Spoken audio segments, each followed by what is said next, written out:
Welcome back to Toriano Knows Ball. I am your host, Toriano, co-host on ESPN 690 here in Jacksonville, Florida.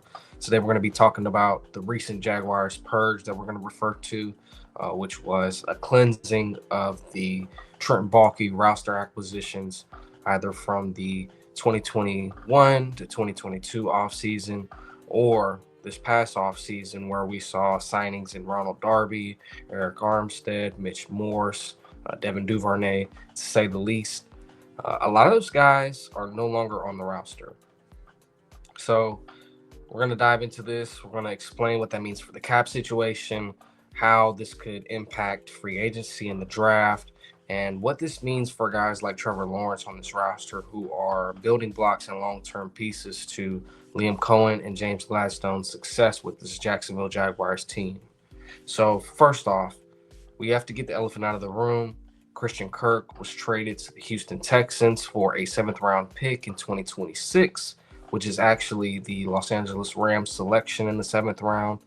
So it's kind of full circle how Gladstone was able to acquire one of their selections. With this move, they save at least 10.5 million towards the cap. They do eat a little bit of dead money, but for the majority of that contract, which would most likely be the 16.5 million that Kirk is allocated for, the Texans are taking that contract. So the Jaguars eat some dead cap. They eat about at least 8 million in dead cap, but Kirk going to Houston does not surprise me. There were rumors of him wanting to return home, which is where he's from. He's from the Texas area, and honestly, I like the move. Rather than cutting him, you actually get something in return. A lot of people have been referring to it as a ham sandwich. I don't really see it that way. I mean, we have guys on this roster currently who are seventh round picks who are solid depth or contributors. In a seventh round pick, you're most likely getting a guy who's going to be on the practice squad who can be elevated, or you're getting a special teamer. You're getting a core guy that could be a depth guy for you, such as a Monteric Buster Brown. I mean, you can do so much with a seventh round pick. It can help you move up in a future move during the draft. So, getting an extra draft selection for next year while also notably having the most draft selections already before this move between this year and next year, you're just accumulating more assets. So, getting an actual asset for Kirk is a win, in my opinion. This is a guy that was not going to stay with the regime. They wanted to upgrade in the slot, and they also wanted to upgrade the receiver core in general. And with Kirk having back to back season ending injuries, I did not see that there was any way they were going to retain him. So getting a seventh round pick here is a win. Whether you want to grade it 1 to 10, it's up to you. But here I have it with an 8 currently. So I would say that this is a good move. A lot of cap saved, and you get cap casualty turning into a positive asset. So I look forward to seeing if this will turn into a move up. This could help them definitely with the amount of day two and day three capital that they have. So we could see them move up back into the second, back into the third to try and get somebody they really want on day two. Next, we have the Evan Ingram cut. This one has been the most controversial to see. If you have seen the online chatter, this really makes sense from what they want to do schematically. I think Brenton Strange is going to be your tight end one. We saw him flourish this past season and have some success. He had a really, really high completion percentage in terms of his target rate and what he was able to do catching the football. I do think you lose a potential weapon here in Evan Ingram, who is more so a hybrid in terms of being a wide receiver to tight end convert. This guy does not have the size that you're looking for. He doesn't have the blocking intangibles that you're looking for. He's not physical at the line of scrimmage. The most you can get out of him is a chip, and Liam Cohen does not want chip players on his team. When you look at what they did this past season with the Bucks in 2024 2025, they were top five in passing and top five in the run game. And that's because they had the horses to be able to do both. You want guys that have size, that have strength, that are committed to playing the run. And neither Kirk or Ingram were that. Neither of them were, physical specimens that were able to just really get out and show their strength and really, jumping off the line and really blocking guys for Travis Etienne or Tank Bigsby. They weren't really doing that. So, when you look at what a Brian Thomas Jr. was able to do, he was impacting the run game. There's countless plays that we can go back to from Tank Bigsby where, either a Mitch Morse was able to get to the second level and Brian Thomas Jr. was able to get to the third level and get that final blocker out of the way to where they could finish the run.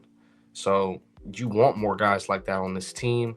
I'm not here advocating for Chris Godwin in this video right now. You'll see a free agency video shortly, but those are the type of guys that he's used to, that he's looking for, and he wants guys that are committed to the run. Ingram saves you $6.04 million towards the cap. I've seen the numbers a little different here. You might see 5.985, but he saves you around $6 million this season. You eat some dead cap with him as well, a little bit more than you would have with Kirk, but Ingram simply does not fit what Cohen wants to do, and he could be a negative asset. I don't think that you're going to get anything for him on the open market just because he's a hybrid tight end type. He's more reliable coming out of the slot. And you're seeing a lot of guys occupy the slot right now.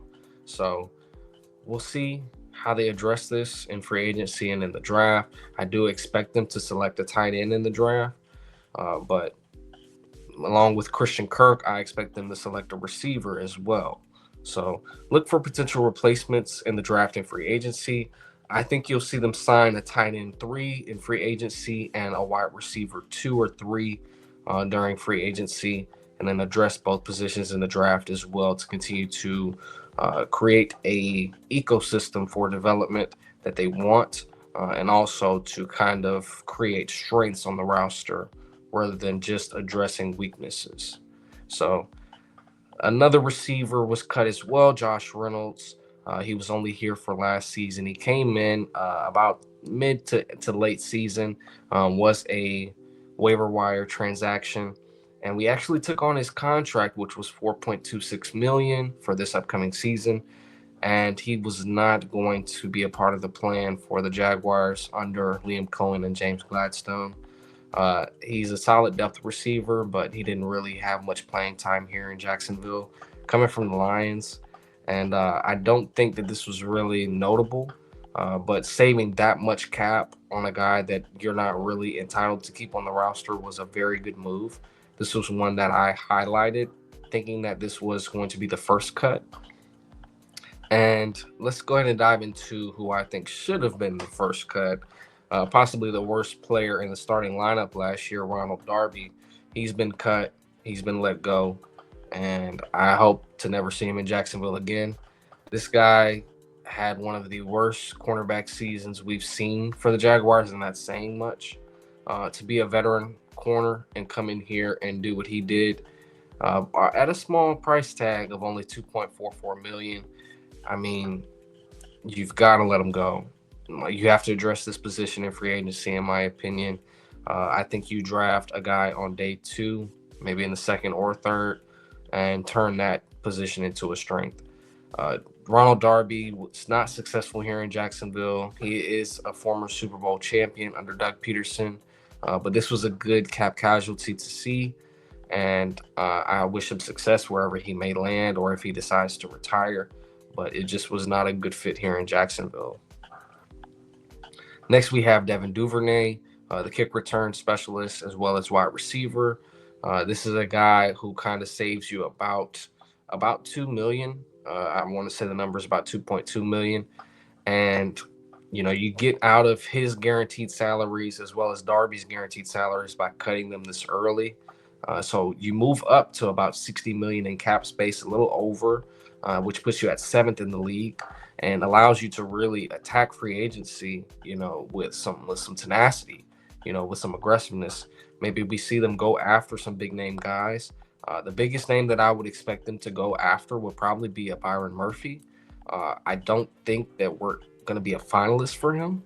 If you were to put any money on who they select in free agency, or who they really target in free agency, I would probably say Carlton Davis or Paulson Adebo at the cornerback position. Both have been, phenomenal playmakers. Both very physical at the line of scrimmage. Both have length. Paulson Adebo is the younger guy. Carlton Davis is going to be turning 28 this season. Adebo will be turning 25, going on his second contract. So Davis has been around the league a little bit more, but both are very, very good corners. And Adebo, in terms of the metrics, yes, he's given up a lot of yards in coverage, but he's also one of the best playmakers at the cornerback position in the league. So I would like to see both of those be possible additions. And with 60 million in cap space, like I said, this is the time you can be aggressive. I don't think this needs to be a spending team. We've seen that. We've tried it. We failed at it. I don't think that's the approach, but I do think you do need to add a few stopgaps here in free agency. And moving on from these five guys allows you to do that. There was also the retirement of Mitch Morse at the center position. He saves you about 2.2 million with the conversion, and with him retiring, you have a big need at the center position now. I expect for them to really look into a Jared Wilson out of Georgia. That would be my selection in the second round if you're looking for a starter. I don't see many starting caliber centers here in free agency, other than maybe a Drew Dahlman or an Austin Corbett. But to me, you have to look into signing guys in free agency that can be stopgaps and play if you need them to. But addressing this interior offensive line is going to be priority number one in the draft. You have to get guys that you expect to be here for 5 to 10 years and can really cement this interior for Trevor Lawrence and for the running backs of the future. So with that being said, I appreciate you guys for joining me today.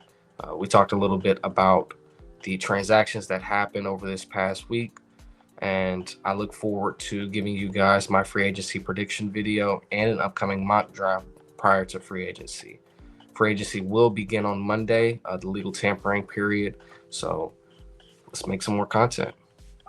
Thank you guys for watching. This is Toriano Knows the Ball, and have a great day.